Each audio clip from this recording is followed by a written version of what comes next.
Hello students, मैं ब्रजेश यादव। अब हम आज पहले दिन हम पढ़ेंगे कंप्यूटर बेसिक्स के बारे में। सबसे पहले हम पढ़ेंगे कि कंप्यूटर किसे कहते हैं। ठीक है, कंप्यूटर एक इंग्लिश वर्ड है जो कि आपके कंप्यूट वर्ड से बना गया है और कंप्यूट का अर्थ होता है गणना करना। कंप्यूटर एक प्रकार की एक इलेक्ट्रॉनिक ऑटोमेटिक मशीन होती है जो कि आपकी गणितीय और तार्किक गणनाएं करने के काम में ली जाती है। कंप्यूटर आपके कैलकुलेटर से काफ़ी अच्छा होता है क्योंकि इसके अंदर खुद की मेमोरी होती है और उसमें उसका प्रोसेसर भी होता है। कैलकुलेटर जो होता है सिर्फ कैलकुलेशन करने के काम आता है और कंप्यूटर किसी भी डाटा को स्टोर करने के लिए यूज़ में भी लिया जाता है। तो अब हम तो कंप्यूटर की डेफिनेशन पढ़ने के बाद अब हम अगला टॉपिक पढ़ेंगे कि कंप्यूटर के अंदर हम कौन कौन से पार्ट्स का हम प्रयोग करते हैं।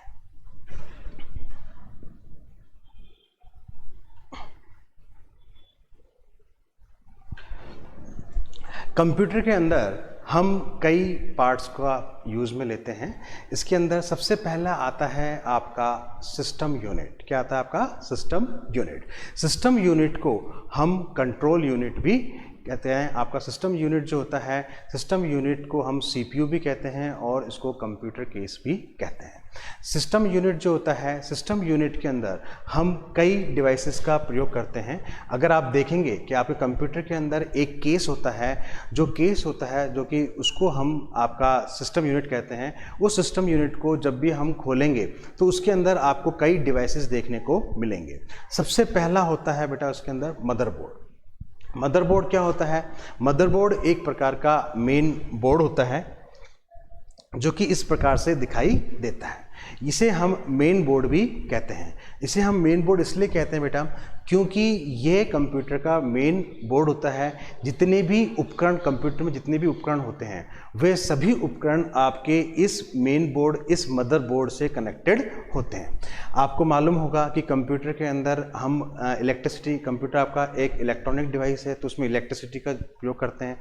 तो वो इलेक्ट्रिसिटी जो आपका जो होता है उसको हम यहाँ से कनेक्ट करते हैं और इसके अंदर रैम होती है, उसको हम यहाँ पे प्रयोग में लेते हैं और इसके अंदर एक प्रोसेसर होता है, उस प्रोसेसर को हम इस सॉकेट के अंदर लगाते हैं। ठीक है, तो आपने देखा कि जितने भी आपके डिवाइसेस होते हैं वो सभी डिवाइसेस आपके मदरबोर्ड से कनेक्टेड होते हैं। आपका जो मदरबोर्ड है, इस मदरबोर्ड के अंदर हम एक बोर्ड का प्रयोग करते हैं, वो आपका पीसीबी कहलाता है। क्या कहलाता है आपका? पीसीबी। पीसीबी मतलब होता है प्रिंटेड सर्किट बोर्ड। ठीक है, और इसके अंदर हर जो डिवाइस होते हैं, उपकरण होते हैं, उनका नाम भी इसके अंदर मेंशन होता है और इसमें काफ़ी सारे सर्किट बने होते हैं और ये प्रिंटेड होते हैं, इसलिए इसको प्रिंटेड सर्किट बोर्ड कहा जाता है। फिर आपका जो मेन बोर्ड है, मेन बोर्ड के बाद मदरबोर्ड, मतलब मेन बोर्ड मतलब आपका मदरबोर्ड। मदरबोर्ड के बाद अब हम पढ़ेंगे प्रोसेसर के बारे में। मैंने आपको क्या बताया कि आपका जो कंप्यूटर केस होता है, उस कंप्यूटर केस को जैसे हम खोलेंगे तो हमको उसके अंदर काफ़ी डिवाइसेस देखने को मिलेंगे। उसमें पहला था आपका मदरबोर्ड। उस मदरबोर्ड के अंदर मैंने आपको बताया कि बीच के अंदर एक जगह होती है जहाँ पर ये है ना, इस जगह पर हम क्या लगाते हैं? यहाँ पर प्रोसेसर को लगाते हैं। ठीक है, जो अब दिमाग में क्वेश्चन आना चाहिए कि प्रोसेसर किसे कहते हैं। तो प्रोसेसर जो होता है कंप्यूटर का मेन पार्ट होता है, कंप्यूटर का मेन पार्ट होता है। इसे हम ब्रेन ऑफ कंप्यूटर भी कहते हैं।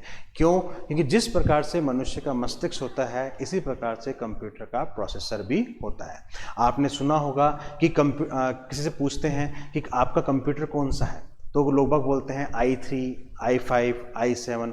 तो वो कंप्यूटर कौन सा है वो सब डिपेंड करता है इस चिप पे।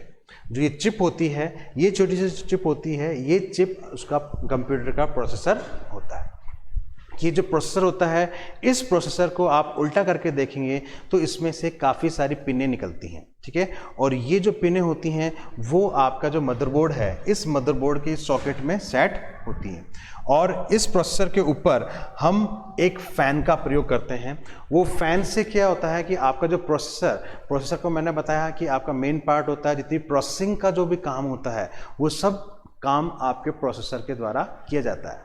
तो जितनी भी प्रोसेसिंग का काम होता है सब प्रोसेसर से किया जाता है, तो इट मीन्स मेन काम कौन करता है? आपका प्रोसेसर। तो इसीलिए आपका प्रोसेसर काफ़ी गर्म हो जाता है। तो उस प्रोसेसर को ठंडा रखने के लिए हम इस प्रोसेसर के ऊपर फैन का प्रयोग करते हैं। तो आपका जो प्रोसेसर, जिस वजह से आपका जो प्रोसेसर काफ़ी एक नॉर्मल टेम्परेचर पर रहता है, क्योंकि अगर आपका प्रोसेसर ज़्यादा गर्म हो जाता है तो आपका कंप्यूटर बंद भी हो सकता है। तो इस चीज़ से बचने के लिए हम आपका जो प्रोसेसर है उस प्रोसेसर के अंदर हम उसके ऊपर हम क्या लगाते हैं? फ़ैन लगाते हैं, ताकि आपका प्रोसेसर ठंडा रह सके। आपका प्रोसेसर जो होता है मेनली प्रोसेसिंग करने के काम में लिया जाता है, ठीक है। फिर उसके बाद आपका आता है power supply unit. Power supply unit, जैसा कि आप सबको पता ही होगा कि आपका जो कंप्यूटर है वो कंप्यूटर आपका डीसी पे कार्य करता है। किस पे काम करता है? डीसी पे। और आपके जो कंप्यूटर में जो सिग्नल्स होते हैं वो किस पे काम करते हैं? डीसी सिग्नल पे ही काम करता है। और कौन से सिग्नल होते हैं? डिजिटल सिग्नल्स होते हैं, ठीक है। और कंप्यूटर एक इलेक्ट्रॉनिक मशीन है, तो मतलब ये हुआ कि कंप्यूटर को चालू करने के लिए हमें इलेक्ट्रिसिटी पावर की जरूरत पड़ती ही है। तो आपका जो कंप्यूटर होता है उस कंप्यूटर के अंदर जो कंप्यूटर केस होता है, उस कंप्यूटर केस के अंदर पीछे अगर देखेंगे तो एक फ़ैन लगा होता है। वो जो होता है ये इस प्रकार से आप देखेंगे, ये आपके कंप्यूटर केस के लास्ट में लगा होता है। ये आपका पावर सप्लाई यूनिट होता है, ठीक है। इसे हम एसएमपीएस कहते हैं। इसे हम क्या कहते हैं बेटा? एसएमपीएस कहा जाता है। एसएमपीएस की फुल फॉर्म होती है स्विच मोड पावर सप्लाई। ये जो पावर सेक्शन यूनिट होती है ये हमारे एसी करंट को डीसी में कन्वर्ट करता है।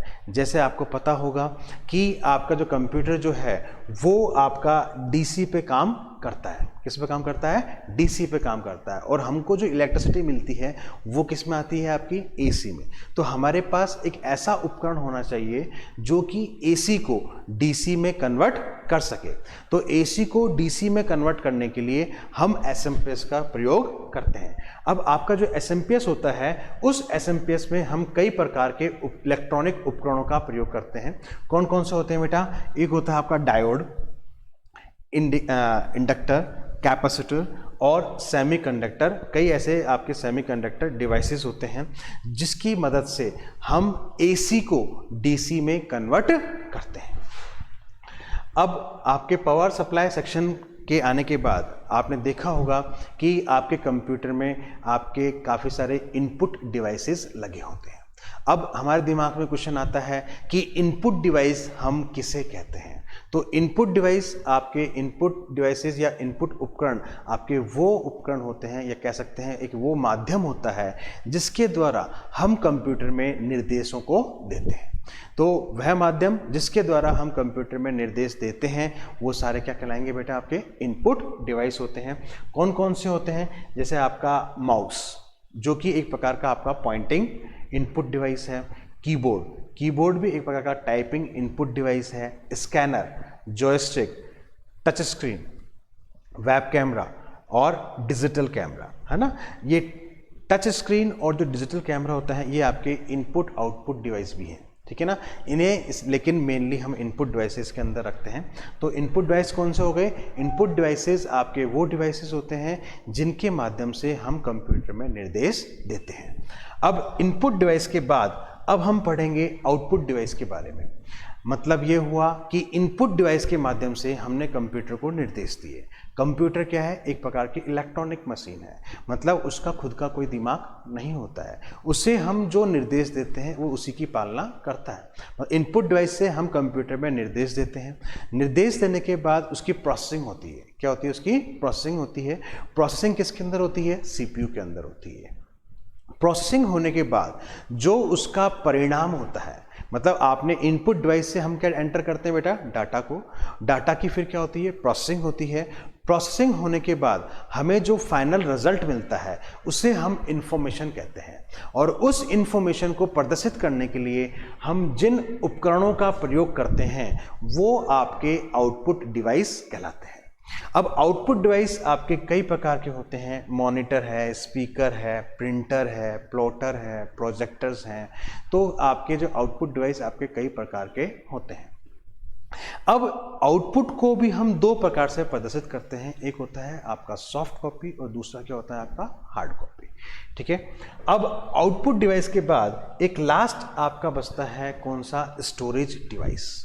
अब स्टोरेज डिवाइस किसे कहते हैं बेटा, स्टोरेज डिवाइस जैसे जिस प्रकार से आपके कंप्यूटर के अंदर एक मेमोरी होती है, कंप्यूटर में क्या होती है, एक मेमोरी होती है जिसे हम डाटा स्टोर करने के लिए यूज में लेते हैं। कंप्यूटर के अंदर जो भी डाटा स्टोर होता है वो बाइनरी रूप में स्टोर होता है और उसको स्टोर करने के लिए हम जिस स्टोरेज डिवाइस का यूज़ में लेते हैं वो आपके स्टोरेज डिवाइसेस कहलाते हैं। वो आपके कई प्रकार के होते हैं, जैसे आपका हार्ड डिस्क है ना, दूसरा होता है आपका फ्लॉपी डिस्क, सीडी, डीवीडीज और पेन ड्राइव। तो ये सारे के सारे क्या कहलाएंगे आपके स्टोरेज डिवाइस। तो जिस प्रकार से अभी हमने एक कंप्यूटर के पार्ट्स पढ़े, कंप्यूटर के अंदर हमने कई प्रकार के पार्ट्स पढ़े।